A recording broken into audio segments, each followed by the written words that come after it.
소수의 기업이 시장을 지배하는 과점 시장에서 경쟁을 벌이고 있는 기업 A와 B가 있다고 하자.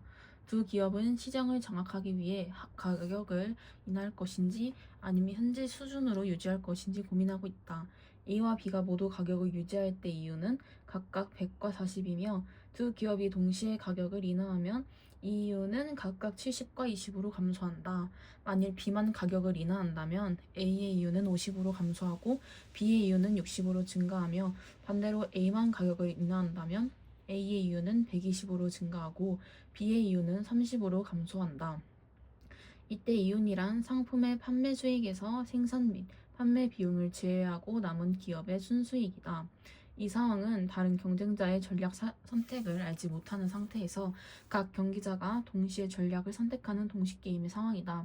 게임 상황에 놓인 경기자는 다른 경기자의 행동을 추측해서 자신이 보수를 극대화하는 전략을 선택한다. 각 경기자는 가격 인하와 가격 유지 전략 중 하나를 동시에 선택하며 이 게임에서는 4가지 결과가 가능한데 이를 표와 같은 보수 행렬로 표시할 수 있다. 보수 행렬에서 괄호 안의 첫 번째 숫자는 A가 얻게 되는 보수이고 두 번째 숫자는 B가 얻게 되는 보수이며 각각의 보수는 제품 판매로 얻게 되는 이윤이다. 먼저 A의 입장에서 본다면 B가 현재 가격을 유지하든 인하하든 가격을 인하할 때의 보수가 가격 유지를 할 때보다 크다. B가 가격을 유지하는 경우 A는 가격을 인하함으로써 보수를 100에서 120으로 증가시킬 수 있으며 B가 가격을 인하하는 경우에도 A는 가격을 인하하여 보수를 50에서 70으로 증가시킬 수 있기 때문이다. 즉 가격 인하 전략은 B의 어떤 전략에 대해서도 A에게 가장 높은 보수를 얻게 하는 우월 전략이다. 따라서 A는 B가 어떤 전략을 선택할 것인지 고려하지 않고 가격 인하 전략을 선택한다. 그리고 B는 A에게 가격 인하라는 우월 전략이 존재하는 상태에서 가격 인하를 선택했을 때 보수인 20보다 가격 유지를 선택했을 때 보수인 30이 더 크므로 가격 유지를 자신의 최적 전략으로 선택한다. 그 결과 두 기업은 각각 120과 30의 보수를 얻는다. 이때 각 기업은 상대방에 대하여 최선의 반응을 하고 있기 때문에 어느 기업도 자신의 전략을 바꿀 이유가 없으므로 게임의 균형이 이루어진다. 이처럼 각 경기자가 다른 모든 경기자가 선택한 전략을 주어진 것으로 보고 자신의 최적 전략을 선택하는 상황에서 이루어지는 게임의 균형을 이를 연구한 미국의 경제학자 존 내시의 이름을 따라 내시 균형이라고 한다. 과점 시장에서 각 기업은 자신의 행동 변화, 즉 자신의 산출량이나 가격의 변화에 대하여 상대 기업이 어떠한 반응을 할 것인가 추측한다. 이러한 추측된 변화, 즉 자신의 선택이 변화한 정도, 대비 상대 기업의 선택이 변화한 정도에 대한 예측치에 따라 과점 기업의 행동은 달라진다.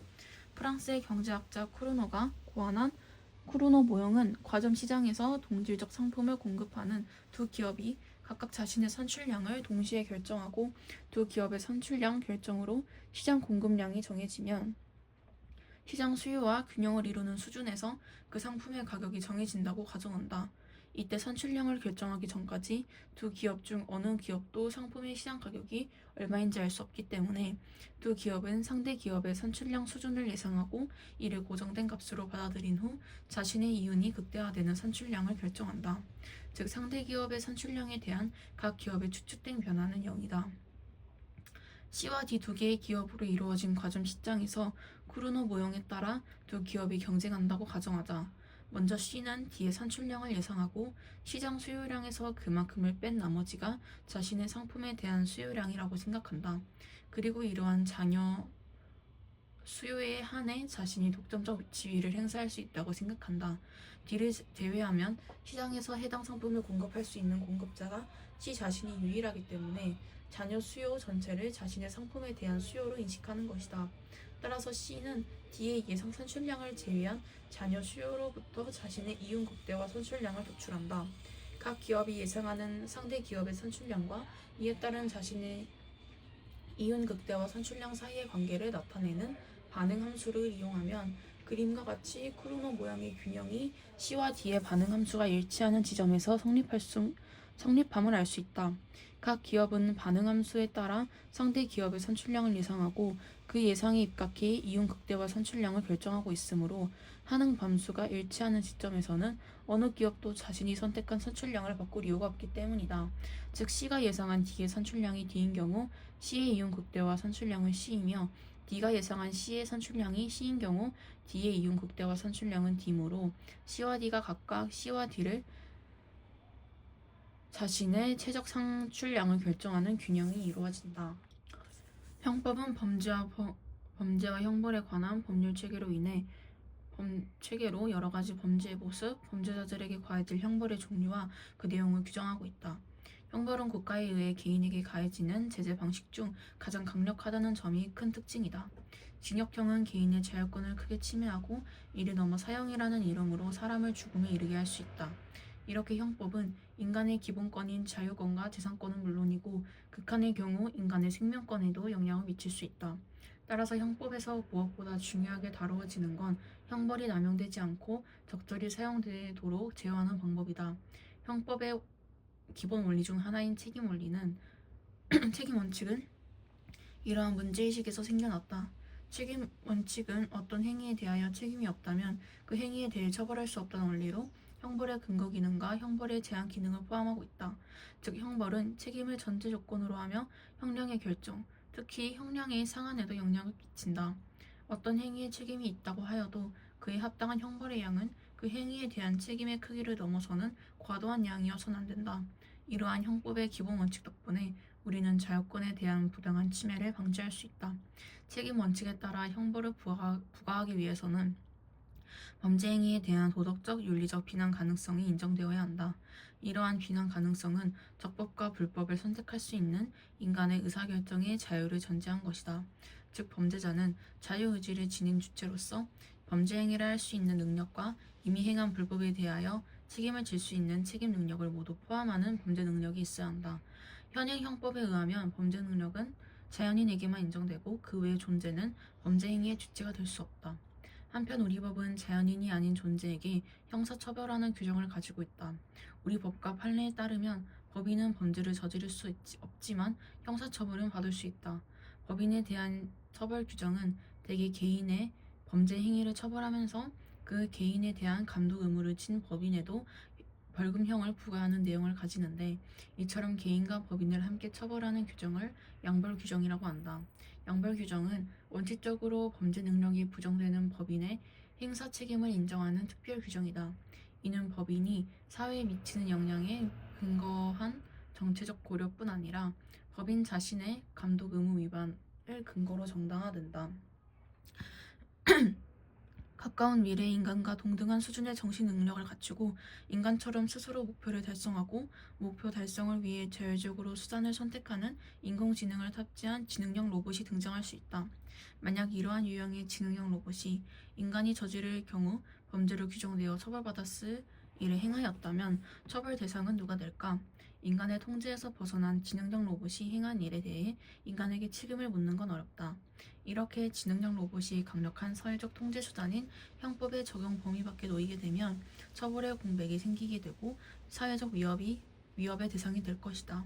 그러므로 실용적인 측면에서 볼 때 지능형 로봇으로 인해 형사처벌을 받아야 하는 범죄 행위와 같은 결과가 발생한 경우 지능형 로봇에도 형법을 적용할 필요가 있다.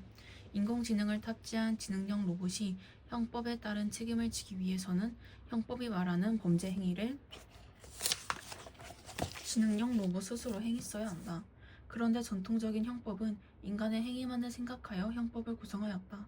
이에 따르면 기계나 로봇의 행위는 인간의 행위가 아니어서 어떤 경우에도 그것이 형벌받을 수 없다.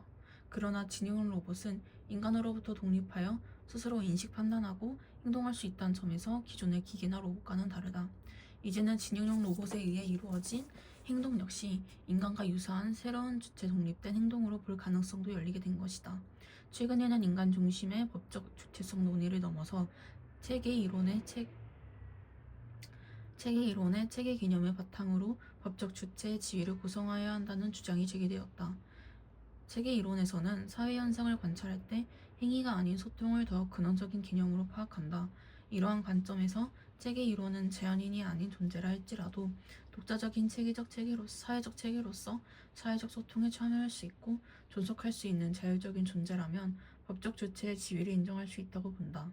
인간이라면 존재를 전제하지 않고 법적 주체의 자격을 사회적으로 구성되어 확립되는 것으로 이해하면 마찬가지로 법적 책임도 사회적으로 구성되어 확립된다. 이 주장에 따르면 인공지능을 탑재한 지능형 로봇에게 형사 책임을 물을 수 있다는 주장이 성립할 수 있다. 인공지능의 작동은 인간의 행위로 볼 수 없지만 인공지능은 기술적 방법을 통해 사회적 체계와 접촉하고 소통하여 행위의 사회적 맥락을 구성한다. 이렇게 사회적 체계의 행위를 구성하고 소통하는 방식으로 행위를 수행하기 때문이다. 체계 이론의 관점에서 범죄는 사회적 소통의 특정한 유형이다. 따라서 형사 책임을 묻는 근거도 행위가 아닌 소통에서 찾는다. 특정한 소통 방식이 형법을 위반할 때 이를 범죄로 보는 것이다. 그렇다면 인공지능을 탑재한 지능형 로봇의 범죄 능력을 인정한다고 했을 때 지능형 로봇에 범죄의 형벌을 부과하는 게 정당화될 수 있을까? 형법은 법률이 보호하고 있는 가치인 법익을 침해하는 행위에 대하여 형벌을 부과하는 방법을 사용하여 법익이 가지는 가치를 일반인들에게 확실히 증명함으로써 장래의 범죄 행위를 예방하는 과제를 수행하고 있다.